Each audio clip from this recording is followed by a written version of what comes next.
Hello everyone. आज हम लोग डिस्कस करेंगे कि किसी भी complex number that means Cartesian form को पोलर फॉर्म में कैसे रिप्रेजेंट करते हैं। तो कंसीडर करते हैं आपका एक कॉम्प्लेक्स नंबर है z is equal to x plus i y. ये आपका एक कॉम्प्लेक्स नंबर है और ये आपका जो कॉम्प्लेक्स नंबर है ये आपका कार्टेशियन फॉर्म में दे रखा है, कार्टेशियन फॉर्म।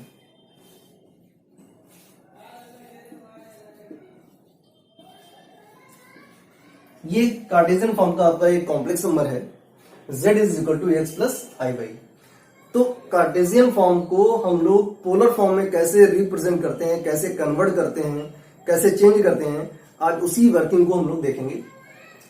तो देखिए, जब इसका हम लोग मॉड फाइंड करते हैं, modulus of z is equal to, तो आपने पढ़ा हुआ है square of real part plus square of imaginary part. ये आपने पढ़ा हुआ है। दैट मीन्स इसका मतलब क्या हो जाएगा, under root x square plus y square. ये जो कॉम्प्लेक्स नंबर गिवन है उसका रियल पार्ट x है और इमेजिनरी पार्ट जो है आपका वो y है। तो आपको मिलेगा x square plus y square. अब इसको x y plane, Cartesian plane में कैसे रिप्रेजेंट करते हैं। ये जो आपका एक्स वाई प्लेन होगा उसमें इसको कैसे रिप्रेजेंट करेंगे, इस कॉम्प्लेक्स नंबर को देखते हैं। कंसीडर करते हैं एक पॉइंट आपका ये P है और इस P पॉइंट की ओरिजिन को इसके कोऑर्डिनेट होते हैं 0,0। OP जो डिस्टेंस है वो डिस्टेंस r है और P जो पॉइंट होगा उसके कोऑर्डिनेट होंगे x, y। इस P पॉइंट से अगर हम लोग परपेंडिकुलर ड्रॉ करें x एक्सिस पर, ये आपका x एक्सिस है और ये हो गया आपका y एक्सिस, और ये कंसीडर करते हैं ये आपका जो एंगल है वो थीटा है। तो ओरिजिन से ये जो डिस्टेंस होगी वो x होगी और ये जो डिस्टेंस होगी ये y होगी। तभी आपको P पॉइंट के जो कोऑर्डिनेट्स मिलेंगे वो होंगे x एंड y। अब देखें ध्यान से, ये जो आपका लिखा हुआ है modulus of z is equal to under root x square plus y square, और ये आपकी क्या है, OP क्या है, OP डिस्टेंस है।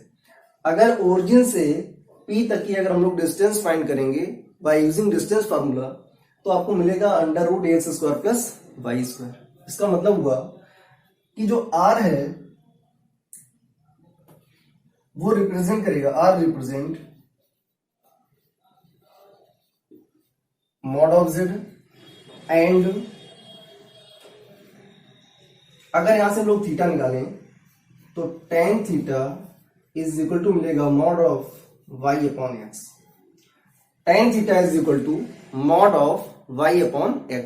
अब इसका मतलब क्या हुआ, इसका मतलब हुआ मॉड ऑफ y क्या है आपका, y अगर हम इसमें देखें इस कॉम्प्लेक्स नंबर में अगर y को चेक करेंगे तो ये इमेजिनरी पार्ट है। That means imaginary part of z upon real part of z, that is theta. तो थीटा क्या रिप्रेजेंट करेगा, एंड थीटा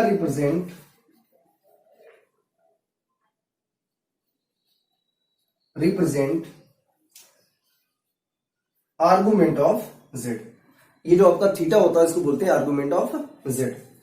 एंड r और थीटा, ये जो r और ये थीटा है ये कोऑर्डिनेट्स होंगे आपके पोलर फॉर्म के। अब देखते हैं कि इसका जो कार्टेशियन फॉर्म जो दे रखा है आपका, इसका पोलर फॉर्म होता क्या है। तो लेट करेंगे, let x is equal to r cos theta and y is equal to r sin theta. तो अगर हम लोग डिवाइड करेंगे, देखिए अगर ये हमारी फर्स्ट इक्वेशन, इसको कंसीडर करते हैं फर्स्ट इक्वेशन और इसको कंसीडर करते हैं सेकंड इक्वेशन। अगर हम लोग इसका स्क्वायर करके ऐड करेंगे तो आपको मिलेगा r is equal to under root x square plus y square. और अगर हम लोग डिवाइड करेंगे फर्स्ट इक्वेशन, सॉरी सेकंड को फर्स्ट से अगर डिवाइड करेंगे तो आपको मिलेगा tan theta is equal to y upon x. तो अब इसकी वर्किंग क्या होती है, इसको कैसे फाइंड आउट करते हैं। तो इसका देखिए ये वैल्यू जब हम लोग इसमें पुट करेंगे तो आपको मिलेगा z is equal to r cos theta plus i r sine theta. यहां से जब हम लोग r कॉमन ले लेंगे तो ब्रैकेट में बचेगा cos theta plus i sine theta. तो ये आपका कार्टेशियन फॉर्म होता है और इसको बोलते हैं पोलर फॉर्म। Polar form. अब पोलर फॉर्म को कार्टेशियन फॉर्म को पोलर फॉर्म में कन्वर्ट कैसे करते हैं? मेन पॉइंट आपका ये है कि किसी भी कार्टेशियन फॉर्म को पोलर फॉर्म में कन्वर्ट कैसे करते हैं। तो पोलर फॉर्म में कन्वर्ट करने के लिए जो आपका कार्टेशियन फॉर्म गिवन है, इस कार्टेशियन फॉर्म की हेल्प से आपको r निकालना होगा और थीटा निकालना होगा। r means modulus of z, theta means argument of z। तो इन वैल्यूज को निकालने के लिए आपको एक तो ये वर्किंग करनी पड़ेगी और दूसरी वर्किंग आपको ये करनी पड़ेगी। ये जब r और थीटा हम लोग निकाल देंगे तो उसी r और थीटा को यहां पर पुट करेंगे तो आपका पोलर फॉर्म कन्वर्ट हो जाएगा। अब देखते हैं इसी पर डिपेंड क्वेश्चन कि क्वेश्चन को कैसे सॉल्व करते हैं।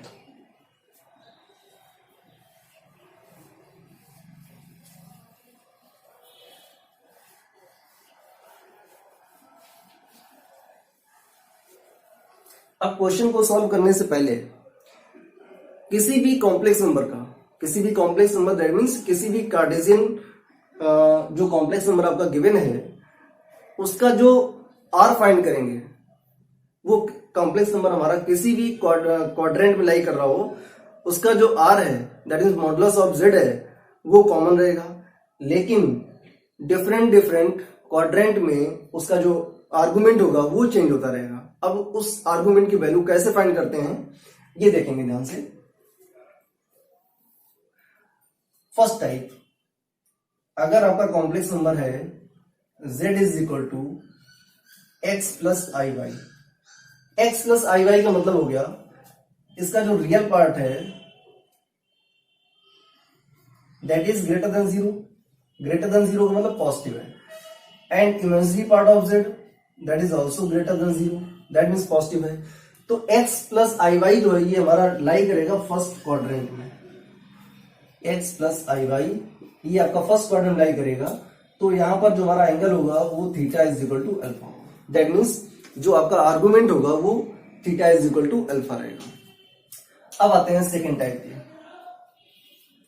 अगर गिवन है z is equal to minus x plus i y, इसका मतलब हो गया कि आपका जो रियल पार्ट है वो लेस देन जीरो है और जो इमेजिनरी पार्ट है वो ग्रेटर देन जीरो है। अगर कॉम्प्लेक्स नंबर आपका इस टाइप का गिवन है तो ये लाई करेगा सेकेंड क्वाड्रेंट में।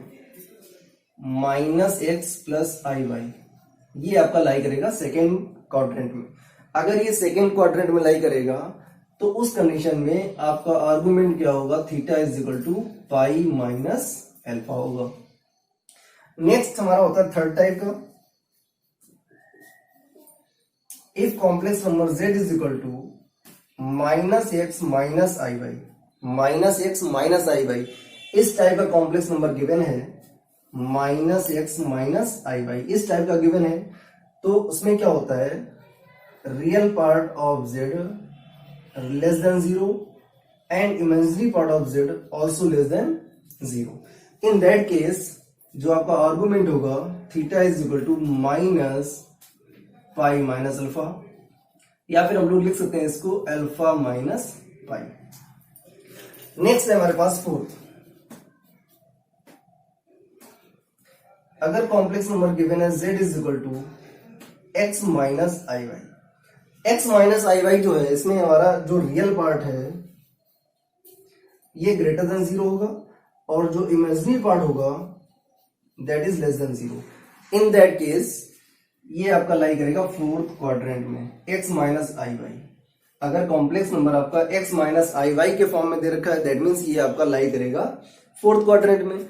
और अगर फोर्थ क्वाड्रेंट में दे रखा है in that case argument of theta argument of z is equal to होगा minus alpha, theta is equal to minus alpha.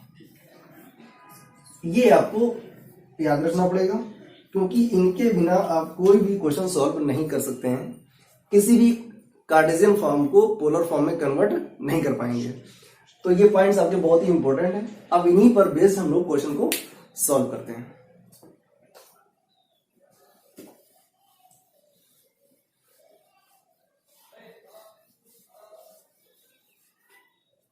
First question लेते हैं। z is equal to 1 plus i. हम इसी क्वेश्चन को चारों क्वाड्रेंट में कन्वर्ट करके और सभी का डिफरेंट डिफरेंट टाइप से फाइंड करेंगे Cartesian form to polar form. तो ये आपका गिवन है 1 प्लस आई। इसको कंपेयर कर देते हैं।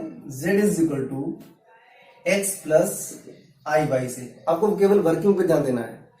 तो यहां पर x की वैल्यू मिलेगी 1 और y की वैल्यू मिलेगी 1। पहले हम लोग फाइंड करेंगे इसका r कैसे फाइंड करते हैं। तो जो r होता है, r इज इक्वल टू हो जाता है आपका under root x square plus y square. इसको सॉल्व करेंगे तो x की वैल्यू 1, 1 का स्क्वायर 1, y की वैल्यू 1, 1 का स्क्वायर 1, दैट मीन्स मिलेगा ये root 2। Modulus of z is equal to आ गया रूट 2 और मॉडुलस ऑफ z को रिप्रेजेंट करते हैं r से। ये r की वैल्यू आ गई। इसके बाद हम लोग फाइंड करेंगे थीटा। तो क्या होता है, tan theta is equal to mod of imaginary part of z upon में रियल पार्ट ऑफ z, या फिर आपको बताया था mod of y upon x। तो tan theta is equal to क्या मिलेगा आपको, y की वैल्यू 1 और x की value 1, that means 1 upon 1। Simplify करेंगे तो बचेगा हमारे पास 1। अब आपको ये चेक करना है कि tan थीटा में 1 किसकी वैल्यू होती है। tan theta is equal to ये होता है tan pi by 4, that means theta is equal to मिलेगा आपको पाई अपॉन 4। अब बात ये आती है कि जो आपका कॉम्प्लेक्स नंबर गिवन है वो किस क्वाड्रेंट में लाई कर रहा है। तो देखें, z line in first quadrant.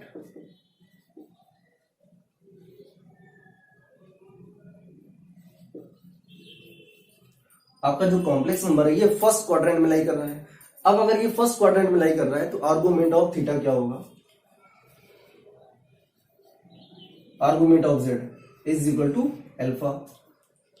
तो कितना आएगा आपका, थीटा की वैल्यू क्या आ रही है, पाई upon 4।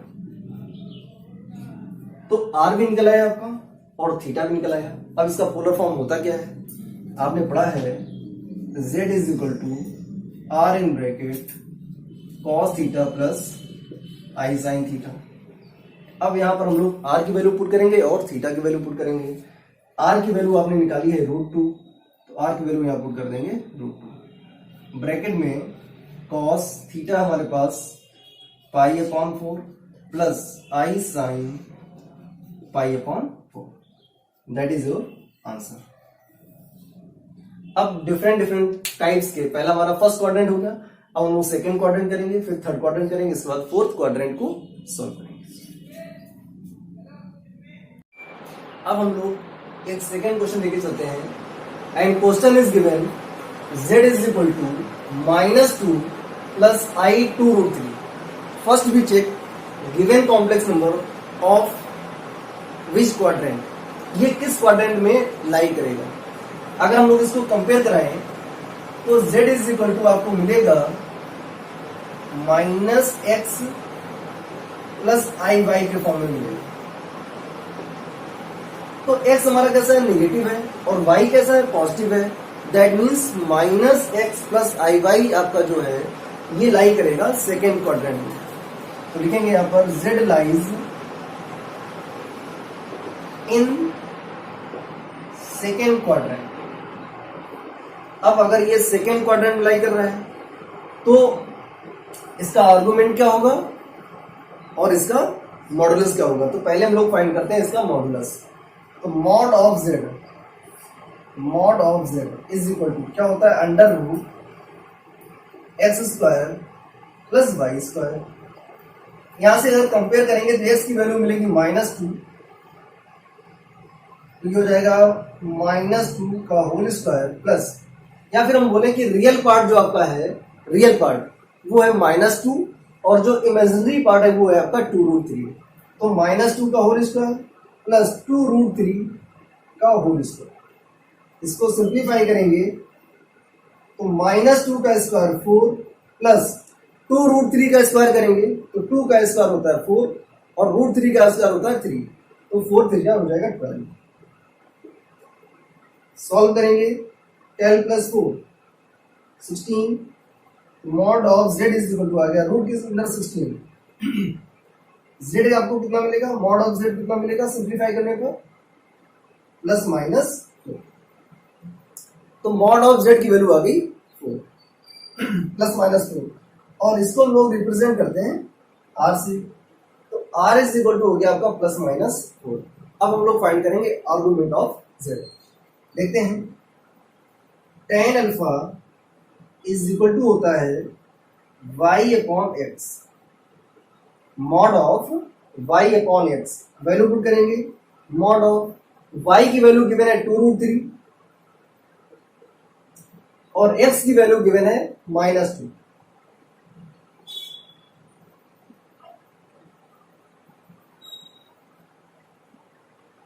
tan alpha is equal to, ये 2 से आपका 2 कैंसिल हो जाएगा तो बचेगा मॉड ऑफ -√3, और किसी भी निगेटिव नंबर का जब हम लोग मॉडुलस फाइंड करते हैं या मॉड फाइंड करते हैं तो वो पॉजिटिव होता है।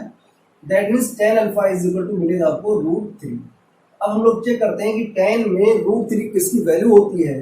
That means tan alpha is equal to, ये मिलेगा आपको tan pi upon 3, then alpha is equal to आएगा पाई अपॉन 3। ये जो अल्फा आ रहा है ये हमारा प्रिंसिपल वैल्यू दे रहा है, ये अल्फा जो आपकी वैल्यू आ रही है ये प्रिंसिपल वैल्यू आ रही है, लेकिन आपका जो कॉम्प्लेक्स नंबर है वो लाई कर रहा है सेकेंड क्वाड्रेंट में। तो सेकेंड क्वाड्रेंट के अकॉर्डिंग उसका आर्गुमेंट कैसे फाइंड करेंगे, argument of z is equal to theta. अब थीटा कैसे निकालते हैं, थीटा इज इक्वल टू होता है pi minus alpha according to second quadrant. यहां पर लिखेंगे alpha lies, sorry theta z lies, complex number हमारा जो z है, z lies in second quadrant. जो आपका कॉम्प्लेक्स नंबर है वो सेकेंड क्वाड्रेंट में लाई कर रहा है। अब सेकेंड क्वाड्रेंट के अकॉर्डिंग, जो हमारा सेकेंड क्वाड्रेंट है उसके अकॉर्डिंग जो आपका कॉम्प्लेक्स नंबर होगा वो क्या होगा, -x प्लस i/, उसका आर्गुमेंट क्या होगा, theta is equal to pi minus alpha. अब इसको सॉल्व कर लेते हैं। तो पाई माइनस अल्फा की वैल्यू आपने निकाली है पाई अपॉन 3। अगर इसको सॉल्व करेंगे एलसीएम लेकर के तो ये हो जाएगा 3 pi minus pi, that means 2 pi upon 3।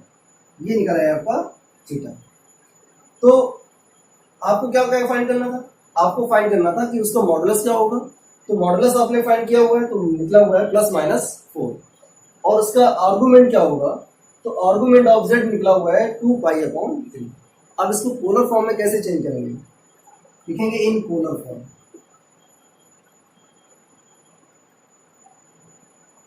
In polar form क्या होता है, z is equal to r in bracket cos theta plus i sin theta.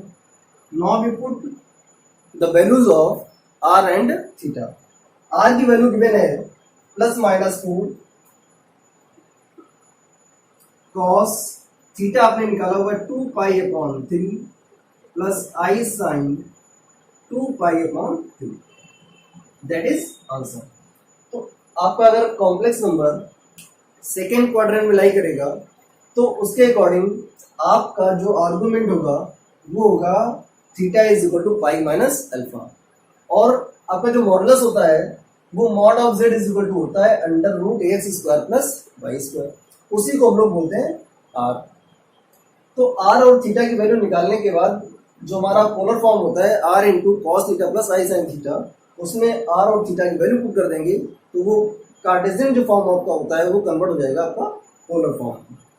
अब देखते हैं अगर ये हमारा क्वेश्चन चेंज हो जाए according to third quadrant, that means अगर हम लोग लिखें z is equal to -2 minus i two root three.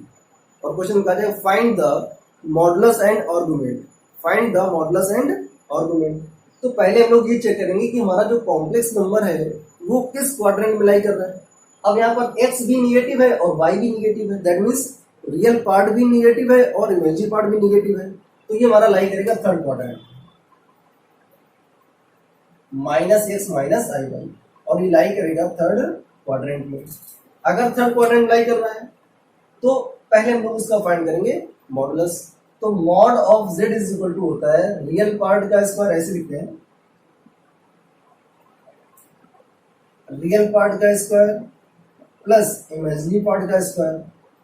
अब रियल पार्ट की अगर बात करेंगे तो रियल पार्ट आपका गिवन है -2 और इमेजिनरी पार्ट गिवन है -2√3। साइन लेकर से भी चलेंगे हम लोग, तो ये -2 का होल स्क्वायर हो गया और ये -2√3 का होल स्क्वायर हो गया।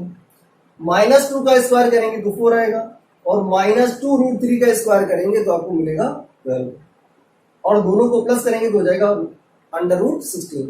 Now we find out square of √16, तो मिलेगा आपको ±4। तो मॉड ऑफ z या r इज इक्वल टू कितना मिला हमारे पास, ±4। अब बात आती है कि इसका हम थीटा कैसे फाइंड करते हैं। तो tan alpha is equal to होता है mod of y upon x।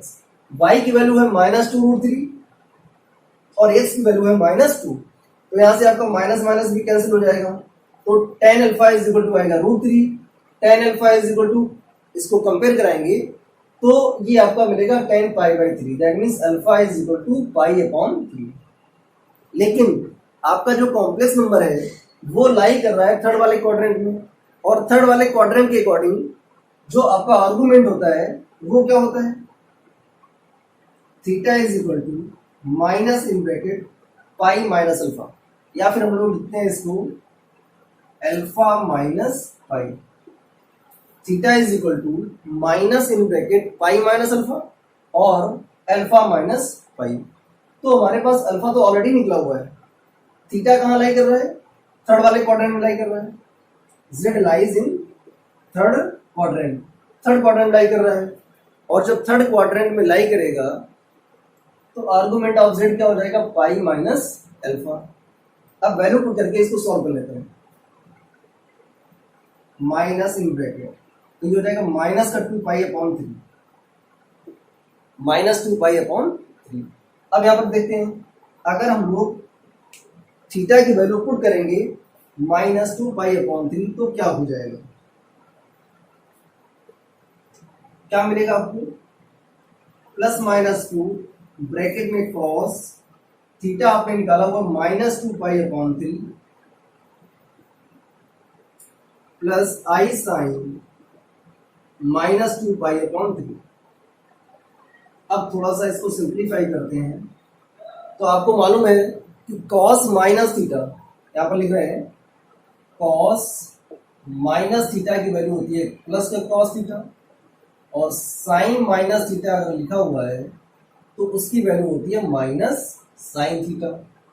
तो यहाँ पर देखो लिखा हुआ है cos -2 π/3, तो cos माइनस थीटा आपका पॉजिटिव cos थीटा रहता है, दैट मीन्स ये आएगा आपका cos 2 π/3।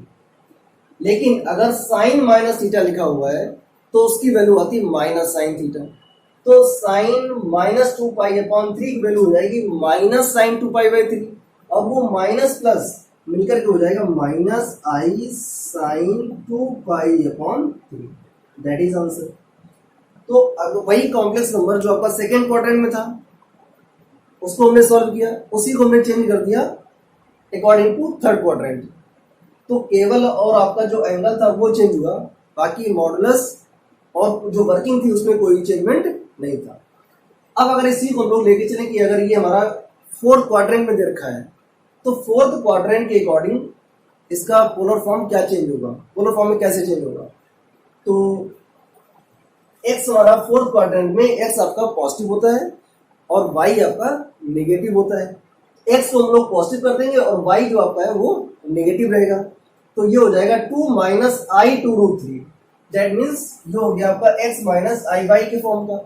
अगर कॉम्प्लेक्स नंबर आपका गिवन है x - iy, that means lies in fourth quadrant, तो ये आपका लाई करेगा फोर्थ क्वाड्रेंट में, फोर्थ क्वाड्रेंट में लाई करेगा। तो फोर्थ क्वाड्रेंट में लाई करेगा तो पहले हम लोग फाइंड करेंगे उसका मॉडुलस। क्या होता है? रियल पार्ट का स्क्वायर प्लस इमेजिनरी पार्ट का स्क्वायर। रियल पार्ट कितना है? प्लस का 2 है, और इमेजिनरी पार्ट कितना है? माइनस का 2√3 है। सॉल्व करने पर आपको ए मिलेगा, कोई चेंजमेंट नहीं। अब आते हैं इसका एंगल निकालते हैं। तो tan alpha is equal to mod of y upon x. y की वैल्यू है माइनस की, तो यहाँ पर माइनस साइन लगा देंगे, और जो हमारा x है वो पॉजिटिव है। सॉल्व करने पर आपको मिलेगा माइनस का √3, और माइनस √3 का जब मॉडुलस फाइंड करेंगे या मॉड फाइंड करेंगे तो आपको मिलेगा पॉजिटिव का √3। तो tan alpha is equal to √3, ये हो जाएगा tan π/3, अल्फा आएगा हमारा π/3। अब आपका जो कॉम्प्लेक्स नंबर है वो फोर्थ क्वाड्रेंट में लाई कर रहा है। अब अगर ये फोर्थ क्वाड्रेंट में लाई करेगा तो आर्गुमेंट क्या होगा? Argument of z is equal to theta, और थीटा इज इक्वल टू क्या हो जाएगा? Minus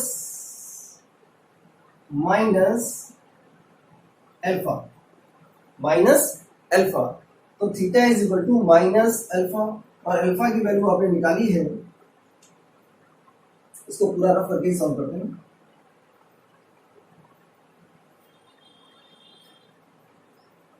theta is equal to minus alpha, तो theta is equal to minus alpha की वैल्यू आपने निकाली है π/3। तो argument of z according to fourth quadrant, ये आपको मिलेगा minus alpha. Theta is equal to हो जाएगा माइनस π/3। अब अगर ये हमारा theta is equal to minus π/3 आया तो इसका हम लोग फाइंड करेंगे पोलर फॉर्म। तो पोलर फॉर्म क्या हो जाएगा? Polar form z is equal to r in bracket cos theta plus i sin theta. Value put करेंगे, r की वैल्यू गिवन है प्लस माइनस 4, आपने निकाला हुआ है plus minus 4, into cos theta given है minus π/3 plus i sin minus π/3। Last वाले question में जो थर्ड वाले क्वाड्रेंट में लाई कर रहा था उसमें हम लोगों ने पोलर फॉर्म को कैसे चेंज किया था, उसके लिए हमारे पास ये दोनों फॉर्मूले थे, इसी के अकॉर्डिंग हमने इसको चेंज किया था। मतलब अगर कॉस में एंगल आपका निगेटिव है तो वो सॉल्यूशन आपका पॉजिटिव ही देता है, लेकिन अगर साइन में निगेटिव आ रहा है तो साइन में चेंज होता है हमारा माइनस में। तो ये cos माइनस π/3 हो जाएगा cos π/3, और साइन माइनस π/3 का मतलब हो गया माइनस का साइन π/3, तो ये हो जाएगा माइनस का i साइन π/3। तो ये हो गया आपका आंसर। तो किसी भी कॉम्प्लेक्स नंबर को जो आपका कार्टेशियन फॉर्म में गिवन है उसको पोलर फॉर्म में कैसे चेंज करते हैं, उसके चारों मेथड हमने आपको डिस्कस किए हुए हैं। आप इसी टाइप के क्वेश्चंस को एक एक करके आप सॉल्व करें और उसकी बार बार प्रैक्टिस करें, तो ये क्वेश्चंस आपको बहुत ही इजी लगेंगे। लेकिन उसके पहले आपको जो हमने आपको चार्ट बताया था बना करके क्वाड्रेंट में कि एक कॉम्प्लेक्स नंबर किस क्वाड्रेंट में लाई कर रहा है, उसके अकॉर्डिंग उसका आर्गुमेंट क्या होता है वो आपको लर्न करना पड़ेगा। अगर वो आपके माइंड में सेट हो गया तो फिर आप आर्गुमेंट आसानी से फाइंड कर पाएंगे। तो अब क्या करना है, अब आपको अपनी बुक से या जैसे जो भी आपकी बुक है एनसीईआरटी है, आर.एस. अग्रवाल है, आर.डी. शर्मा है, उससे आपको आर्गुमेंट कैसे फाइंड करते हैं, मॉडुलस कैसे फाइंड करते हैं, इसकी आपको प्रैक्टिस करनी होगी। अब आपको क्या करना है, इस वीडियो को अपने फ्रेंड को शेयर करेंगे और उनको सब्सक्राइब के लिए कहेंगे, वीडियो को लाइक करेंगे और मैक्सिमम शेयर करेंगे। Thank you.